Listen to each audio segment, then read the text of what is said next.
नमस्कार प्रेक्षकांनो, स्वागत आहे तुमचं. लग्नानंतर होईलच प्रेम या मालिकेचे आपण इंटरेस्टिंग असे रिव्ह्यू ऐकत आहोत. बघा प्रेक्षकांनो, आज मांजरीने बोक्यासाठी पाठवलेली असती पेस्ट्री आणि इकडे जीवा गेलेला असतो नंदिनीला भेटायला.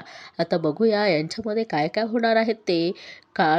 जीवा नंदिनीला कन्व्हिन्स करू शकेल की डिवोर्स घेऊ नको की काय, बघूया. आता सुरुवात करूया. आता बघा, आपण बघतो की जीवा गेलेला असतो नंदिनीला भेटायला रेस्टॉरंटमध्ये.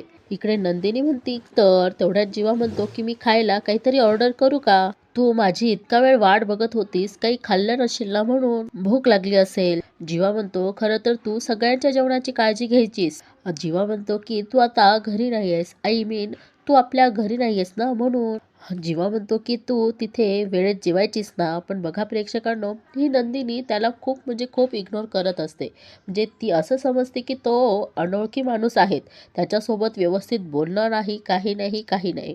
आणि ती वेटर तिथे येतो आणि त्याला म्हणते की एक्सक्यूज मी. आणि जीवा म्हणतो की अगं तू थांब ना, मी ऑर्डर करतो ना चकाचक बाई. आणि बघा नंदिनी त्याच्याकडे कसं बघतेस, आणि त्यामुळे तो म्हणतो की सॉरी नंदिनी. जीवा म्हणतो की मी ऑर्डर करतो. आणि जीवा म्हणतो की दादा 2 स्पेशल चहा आणि बन मस्का. आणि जीवा म्हणतो की दॅट्स इट. आणि बघा जीवा म्हणतो की आणि हा ऑर्डर आरामात द्या, काही घाई नाहीये. तेवढ्यात नंदिनी म्हणते की अहो काय बोलताय तुम्ही. जीवा म्हणतो की या तुम्ही प्लीज प्लीज या. आणि बघा इकडे नंदिनी म्हणते की अहो, पण तेवढ्यात जीवा म्हणतो की सॉरी, अजूनही रागवलीस का तू माझ्यावर. आणि बघा प्रेक्षकांनो, यावर नंदिनी त्याला काहीच बोलत नाही. पण जीवा म्हणतो की बोल ना माझ्याशी प्लीज. नंदिनी म्हणते की बोलते, मी तुम्हाला जर दुखावत असेल तर I am really very sorry. आणि जीवा म्हणतो की नाही नाही, तू मला अजिबात दुखावत नाही, डोंट वरी, बोल ना बोल ना. तेवढ्यात नंदिनी म्हणते की हे बघा जीवा, नंदिनी म्हणते की जे झालंय ते आपण बदलू शकत नाही. कदाचित तेच आपल्या नशिबात लिहिलेलं होतं, कदाचित तेच आपलं नशीब होतं. बघा इकडे नंदिनी म्हणते की नशीब बदलता येत नाही, पण निर्णय तर बदलता येतात ना. जीवा म्हणतो की म्हणजे. नंदिनी म्हणते की मी घर सोडण्याचा निर्णय घेतला, तुम्हाला सोडण्याचा निर्णय घेतला, तसेच कधी काळी मी डिवोर्स घेण्याचाही निर्णय घेतला होता. नंदिनी म्हणते की आता मला माझा निर्णय बदलण्याची वेळ आलेली आहे. जीवा म्हणतो की म्हणजे. जीवा म्हणतोय की म्हणजे कुठला निर्णय बदलला आहे. नंदिनी म्हणते की मी पुढच्या 3 महिन्यांनी तुमच्याशी डिवोर्स घेऊ शकत नाही. आणि इकडे जीवा म्हणतो की अच्छा, आणि त्याच्या लक्षात येतं आणि तो खूप आनंदात होतो. पण प्रेक्षकांनो, पुढे दाखवण्याऐवजी त्यांनी आता इकडे पार्थचं सीन दाखवलेलं आहे. पार्थ ऑफिसमधनं घरी आलेला असतो आणि तो सोफ्यावर येऊन आरामात बसतो. खूप थकलेला आणि फ्रस्ट्रेट पण दिसतो आहेत प्रेक्षकांना तो. तेवढ्या डोअरबेल वाजते आणि इकडे पार्थ म्हणतो की पण आता काय, उठावं तर लागणारच. तो उठून डोर म्हणजे दरवाजाकडे जातो. आणि तेवढ्यात पार्थ म्हणतो की कोण आहे. तो कुरिअरवाला म्हणतो की सर, पार्थ देशमुख तुम्हीच का. पार्थ म्हणतो की हो मीच. तो कुरिअर म्हणतो की तुमचं पार्सल आलंय. आणि पार्थ म्हणतो की पण मी पार्सल काही मागवलेलं नाहीये. तो म्हणतो की मागवलेलं नाही. आणि इकडे तो म्हणतो की सर, रिसिव्हर नेम मध्ये तर तुमचंच नाव आहे. आणि बघा इकडे काव्याने पार्थला फोन केलेला असतो, पण पार्थ नाव बघतो आणि फोन कट करतो. इकडे काव्या बघा, हो माझा फोन कट केला म्हणजे काय. इकडे काव्या म्हणते ठीक आहे हो देशमुख, तुम्हाला माहित नाही की तुमची बायको किती हुशार आहे. आता आता तुम्ही बघाच माझी हुशारी. इकडे पार्थ म्हणतोय की नकोय मला ते पार्सल, जा तुम्हीच. आणि तेवढ्यात त्याच्या फोनवर फोन येतो. आणि तो म्हणतो, फोन उचलतो आणि म्हणतो की हा मॅडम, मी तुम्हालाच फोन करणार होतो, सर तुमचं पार्सल घेत नाहीये. इकडे काव्या म्हणते की हो हो माहितीये मला, तुम्ही एक काम करा, फोन ना स्पीकरवर टाका. आणि बघा तो कुरिअर पण वाला फोन स्पीकरवर टाकतो. आणि बघा प्रेक्षकांनो, इकडे पार्थ काही रिॲक्टच होत नाही. इकडे काव्याच म्हणते की देशमुख, ऐकताय ना देशमुख. आणि तो कुरिअर बॉय म्हणतोय की अहो सर, उत्तर द्या ना, मला उशीर होतोय. आणि बघा तो कुरिअर बॉय म्हणतोय की मॅडम, तुमचं काही वाजलंय का पपसात.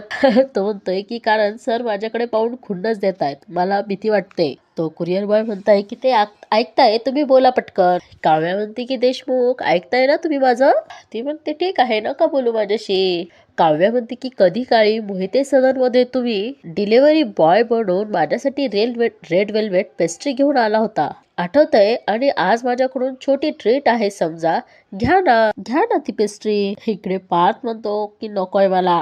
काव्या म्हणते की असं नका ना करू पार्थ. आणि काव्या म्हणते की आठवा बरं, तुम्ही डिलिव्हरी बॉय बनून रेड वेल्वेट पेस्ट्री घेऊन आला होता. मी सुद्धा अशीच चिडले होते आणि तुम्ही असेच माझ्यासारखी क्यूट प्रयत्न करत होता. आठवलं? बघा प्रेक्षकांना, इकडे पार्थला सुद्धा आठवलेलं असतं. तो मोहिते सदन मध्ये गेलेला होता डिलिव्हरी बॉय बनून. तेव्हा काव्याने कसं त्याच्यावर चिडचिड केली होती ना, हे सुद्धा त्याला आठवतंय. इकडे काव्या म्हणते की बरं ते सोडा, माझ्या प्रिलियम्सच्या अर्ध्या रात्री मी तुम्हाला सांगितली होती की रेड वेल्वेट पेस्ट्री ऑर्डर करायला. त्या रात्रीची राहिलेली ऑर्डर आज मी कंप्लीट करते असं समजा. काव्या म्हणते की हे बघा, आपण एकत्र ही लवकरच खाऊ पेस्ट्री. आता हे तुमच्या मैत्रिणीचं प्रेम समजा आणि घ्या. आणि बघा प्रेक्षकांनो, प्रेम शब्द ऐकल्यावर जरा जरा चिडतो आणि तो फोन स्पीकरवरनं काढतो आणि म्हणतो की प्रेम प्रेम हा शब्द माझ्या आयुष्यातल्या डिक्शनरीमधनं मी पुसून टाकला आहे. इकडे पार्थ म्हणतो की प्रेम सोडून काहीही बोला. काव्या म्हणते की बर ठीक आहे. मैत्री समजा, हट्ट समजा, विनंती, अर्ज, काहीही शब्द द्या या गोष्टीला. पण प्लीज ही पेस्ट्री घ्या प्लीज. इकडे पार्थ म्हणतोय की मी बोलतोय काय, तुम्ही वागताय काय, हे कळतंय का तुम्हाला? काव्या म्हणते की नाही कळत. आणि बघा पार्थ पुढे काही बोलत नाही. त्या कुरिअर बॉयला म्हणतोय की हे घ्या, मला नकोय ते पार्सल, जा. तिकडे तो कुरिअर बॉय म्हणतोय की हा मॅडम काय करू. आता बघा काव्याने किती छान ट्रिक वापरलेली असते. ती म्हणते की एक काम करा, त्यांना विचारा किती वाजलेत. मग ते घड्याळ बघतील, हात पुढे करतील, मग त्यांच्या हातावरती पशवी लटकवा आणि निघा तिथनं. आणि हा म्हणतो की मॅडम मग त्यांनी मला फटकवलं तर? काव्या म्हणते की अहो ते नाही असं करणार, मी सांगते तुम्हाला, करा ते. आणि बघा तो पार्थ म्हणतो की जा तुम्ही. इकडे हा विचारतो की सर किती वाजलेत. आणि तो तो ती पेस्ट्रीचा बॉक्स त्यांच्या हाताला लटकवतो आणि निघून जातो. आणि तो म्हणतो की सॉरी सर. आणि हा पार्थ म्हणतो की एक्सक्यूज मी. आणि बघा इकडे मात्र काव्याला आनंद झालेला असतो आणि म्हणते की शाब्बास काव्या, आता काय होईल माहिती. आता बघा प्रेक्षकांनो, जसं जसं ही सांगते तसंच तो पार्थ तिकडे करत असतो. ही काव्या म्हणते की आता माझा बोका चिडेल, त्या पार्सलकडे रागाने बघेल. आणि बघा इकडे पार्थ सुद्धा त्या पार्सलकडे रागानेच बघतो. आता ते पार्सल रागात फेकायला जाईल पण थांबेल. आणि बघा प्रेक्षकांना, इकडे मी पार्थ ते फेकायला जातो पण लगेच थांबतो. काव्या म्हणते की मी दिलंय म्हणून नाही, पण अन्नाचा अपमान नको म्हणून ते थांबतील. आणि बघा इकडे पार्थ पण तेच म्हणतो की काव्याने पाठवलंय म्हणून काय झालं, अन्न फेकायला नको. आणि बघा पुढे काव्या म्हणते की आता देशमुख काय करू असा विचार करतील आणि काहीतरी ठरवून किचन मध्ये जातील. इकडे काव्या म्हणते तसंच पार्थ करत असतो. ती म्हणते की आता माझा बोक्या फ्रीज उघडेल आणि तसंच पार्थने इकडे फ्रीज उघडलेलं असतं आणि काव्या म्हणते की त्यात मी दिलेली पेस्ट्री ठेवेल. आणि बघा पार्थही तसंच करतो आणि इकडे काव्या म्हणते आणि फ्रीजचं दार ते बंद करतील. हो लगेच ते दार उघडतील आणि कोणीही ती पेस्ट्री खाऊ नये म्हणून ती पेस्ट्री कव्हर करायला पुढे एखादं भांड ठेवतील. आणि तसंच काहीसे इकडे पार्थनेही केलेलं असतं आणि एखादं भांड त्या पेस्ट्री समोर ठेवतील. इकडे काव्या म्हणते की पार्थ देशमुख, मी तुम्हाला इतकी ओळखते ना की मी खात्रीने सांगू शकते, ही पेस्ट्री तुम्ही आत्ता नाही खाल्ली तरी रात्री का होईना नक्की खाणार, माहिती आहे मला. आणि बघा तिच्या वॉलपेपरवर पार्थचाच फोटो असतो आणि ती म्हणते की लव्ह यू देशमुख. आणि बघा इकडे आपण मगाशी सांगितलं नंदिनी असं बोलली, तर इकडे जीवा म्हणतो की काय ऐकलं मी आता, पुढच्या 3 महिन्यांनी डिवोर्स घेऊ शकत नाही म्हणजे तुला डिवोर्स घ्यायचा नाहीये. आणि बघा इकडे जीवाला फार आनंद होतो आणि तो जोरात उठून म्हणतो की येस. आणि सगळेजण त्याच्याकडे बघतात आणि हा जीवा म्हणतो की सॉरी, आय एम सॉरी. आणि इकडे जीवा म्हणतो की थँक्यू, तू आहेत, तू माझ्या बाजूने आहेस, असं देवाला म्हणत असतो तो. आणि नंदिनीला म्हणतो की आणि तू माझ्या बरोबर. जीवा म्हणतो की मला माहिती आहे की तुझं मन खूप मोठं आहे, तू नाही दिवस घेणार, तू मला नक्की माफ करशील हे माहित होतं मला. जीवा म्हणतो की जीवांदिनी आयुष्यभर सोबत राहणार आहेस, जोपर्यंत नात्यात आवरण आणि सावरण आहे तोपर्यंत जीवांदिनीला कोणीच वेगळं करू शकत नाही. आणि नंदिनी म्हणते की पण मी वेगळं करते आहेत या 2 नावांना. नंदिनी म्हणते की आता वेगळं होण्यातच आपलं भलं आहे जीवा, मी तुमच्यासोबत 3 महिन्यांनी डिवोर्स घेऊ शकत नाही कारण मला फास्ट ट्रॅक मध्ये डिवोर्स हवा आहेत. आणि बघा प्रेक्षकांनो, हा मोठा धक्का आता जीवाला बसलेला आहे. कारण त्याला वाटत होतं की आता नंदिनी डिवोर्स घेणार नाही, पण तिला फास्ट ट्रॅकमध्ये डिवोर्स हवा आहे. आणि बघा इकडे अनिशा घरी आलेली असते आणि ती म्हणते की काय तू 5 जिजूंसाठी रेड वेल्वेट पेस्ट्री घरी पाठवली? काव्या म्हणते की हो हो हो. आणि बघा इकडे काव्या म्हणते की अरे पार्थ देशमुखांनी ॲटिट्यूड दाखवला. त्या डिलिव्हरी बॉयला म्हणाले नाही नाही नको, मला नाही लागत आहे ते पार्सल, घेऊन जा. पण मी स्मार्ट त्या डिलिव्हरी बॉयला एक आयडिया दिली. त्यांना म्हणाले ऐका सरांना विचारा किती वाजलेत, आणि मग सर त्यांचं घड्याळ बघायला हात वर करतील, पटकन पार्सलची पिशवी त्यांच्या हातावर लटकावा आणि तिथून सटका. इकडे अनिशा म्हणते की आईला तू कसली सॉलिड आहेस यार. इकडे काव्या म्हणते की आय नो काव्या सॉलिड आहे, म्हणूनच बोका फसलाय. आणि काव्या म्हणते की आता सुद्धा ती त्यांना रेड वेल्वेट पेस्ट्री खायला लागणार आहे. इकडे बघा आई अनिशा म्हणती खातील ग, तू नको काळजी करू, आणि ही बसली खायला. आणि अनिशा म्हणते की त्यांची ही खारुताई आहे की मॅनिफेस्ट करायला.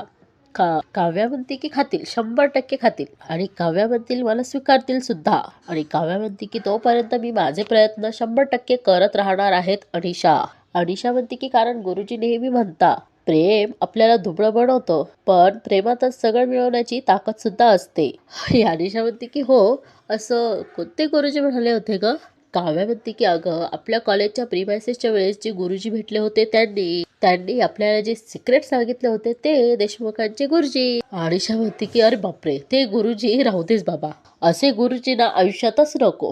ही अनिशा म्हणती आणि ते गुरुजी आहेत ना, त्यांनी त्याच्यावर संकेत द्यायचे का त्याच्यावर सोल्युशन द्यायचे? ही अनिशा म्हणते की मी तर म्हणते ना काव्या, तू तर त्यांना डायरेक्ट विचार की काव्यार्थ कधी एकत्र येतील. आणि बघा काव्या म्हणते की त्याचं उत्तर ते स्वतःहून नाही देणार मला, त्या प्रश्नाचं उत्तर मला स्वतःला शोधावं लागेल. मलाच काहीतरी कळावं लागेल का अनिशा, पण नेमकं काय करावं लागेल ना तेच कळत नाहीये. अनिशा म्हणते की काव्या एक विचारू का तुला? 5 जिजू जरा ओव्हर करतायत असं नाही वाटत का तुला? आणि बघा काव्या म्हणते की अगं तेवढ्यात अनिशा म्हणते अगं नाही ग, ते ग्रीन फ्लॅग आहेत ना, त्यांनी तुला समजून घ्यायला हवं. अनिशा म्हणते की अरे पास्ट असतो यार, त्यांनी तो स्वीकारून पुढे जायला हवं. आणि अनिशा म्हणते की शेवटी काय प्रेझेंट इम्पॉर्टंट असतो बॉस, पास्ट नाही. यावर काव्या तिला म्हणते की आणि काव्या म्हणते की अनिशा मला माझा पास्ट विसरायला किती वेळ लागला ग? आणि अनिशा म्हणते की मला आठवायचं पण नाहीये बाबा. अनिशा म्हणते की तुला खूप वेळ लागला होता. आणि काव्या म्हणते की एक्झॅक्टली, मला जर एवढा वेळ लागला होता तर पार्थलाही थोडा का होईना वेळ द्यायलाच हवा ना. म्हणजे काव्यासाठी वेगळे नियम आणि पार्थ देशमुखांसाठी वेगळे नियम असे का? इकडे काव्यावरती कसं आहे ना अनिशा, ही जर आधीची काव्य असती ना तर तिला काहीच फरक पडला नसता, सगळं इग्नोर केलं असतं तिने, आणि ती म्हणाली असती की मला काहीच फरक पडत नाही, मी बरी, माझा अभ्यास भला. पण आत्ताची काव्या तशी नाहीये ना ग. काव्या म्हणते की खरं सांगू का, पार्थ देशमुखांमुळेच मला खरी काव्या उमगली. आणि काव्या म्हणते की तो माणूस ग्रीन फ्लॅग आहेत म्हणून त्याने सगळं मान्य करावं असं कुठे असतं. आणि बघा हे अनिशाला सुद्धा पटलेलं असतं. आणि काव्या म्हणते की अगं माणूस आहे तो, AI नाही. अनिशा पण म्हणते की खरं आहे ग तुझं. आणि अनिशा म्हणते की मी आधीच्या 5 जिजूंना खूप मिस करते यार. काव्या म्हणते की परत येतील, नक्की परत येतील अनिशा, एक दिवस ते नक्की मला फिसकारलेली मांजर आणि तुला खारुताई नक्की हाक मारतील. आणि काव्या म्हणते की तोपर्यंत मी असेच प्रयत्न करत राहील. आणि अनिशा बघा तिच्याकडे कशी बघतेस ते. आणि काव्या म्हणते की घड्याळात जेव्हा जेव्हा 11:11 वाजतील तेव्हा मी सतत हेच मॅनिफेस्ट करते. आणि इकडे बघा इकडे अनिशाने सुद्धा क्रॉस फिंगर केलेले असतात. आणि काव्या म्हणते की खरंच अगदी मनापासून, कारण मॅनिफेस्टेशन मध्ये काय ताकद असते हे त्यांनी शिकवलं आहेत मला. आणि बघ तू की मॅनिफेस्ट करून मी त्यांनाच माझ्या आयुष्यात परत आणते की नाही ते. काव्य म्हणते की डिसेंबर वाईट गेलाय पण जानेवारी नक्कीच चांगला जाईल. इकडे अनिशा म्हणते की आणि तुझ्या नंदिनी ताईचं काय करशील तू? तिने तुझ्यावर अन्याय केलाय, हा जो तिला गिल्ट आहे तो कसा दूर करशील? आणि काव्या म्हणते की अनिशा ताईचा गिल्ट तेव्हाच दूर होईल तेव्हा ती जीवाला माफ करून त्याचा स्वीकार करेल. काव्या म्हणते की तिला अगं सारखं हेच वाटतंय की तिच्यामुळे मला माझं प्रेम मिळालं नाही. इकडे काव्या म्हणते की पण मी तुला खरंच सांगते अनिशा, अगं मला असं खूप वाटतं की जीवा तिच्याच नशिबात होता. अगं होता काय, आता आहेच. आणि माझ्या नशिबात माझा ग्रीन फ्लॅग, माझा आर्किटेक्ट बोका पार्थ देशमुख. आणि काव्या म्हणते की खरं सांगू का, कोणीच कोणाचं काहीही राऊंड घेतलं नाही अनिशा. म्हणजे बघ ना, ज्या जोड्या लग्नाचा खरं तर प्रवास करून डिवोर्सच्या वाटेवर चालायला लागले होते, त्याच जोड्यांना 3 महिन्यांनी ती वाट अगदी मौसूद लागायला लागली ग. तर काव्या म्हणते की आता ह्या जोड्या वेगळ्या होणार नाही अनिशा.